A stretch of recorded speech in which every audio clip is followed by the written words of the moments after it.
আসসালামু আলাইকুম। আজকে রান্না করব ডিম ডাল চচ্চড়ি। তো চলুন দেখা যাক কিভাবে রান্না করি।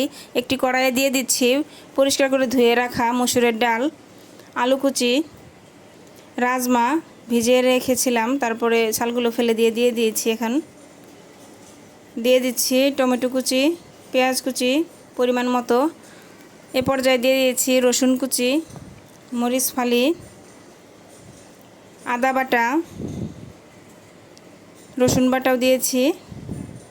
এখন দিয়ে দিব অন্যান্য উপকরণগুলো। হলুদের গুঁড়া দিয়ে দিচ্ছি, মরিচের গুঁড়া, স্বাদ বাড়ানোর জন্য দিয়ে দিচ্ছি জিরার গুঁড়া।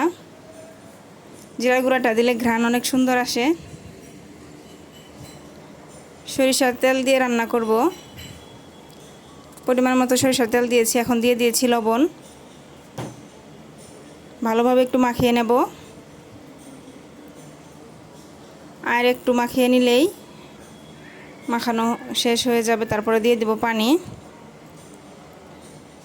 হাতে মাখিয়েই রান্না করা যায় এই ডিম ডাল চচ্চড়ি। পরিমাণ মতো পানি দিয়ে দিচ্ছি। পানি দেওয়া হয়ে গিয়েছে। এখন রান্না করব। 10 মিনিট পর একটা ডিম দিয়ে নাড়াচাড়া দিয়ে নিচ্ছি।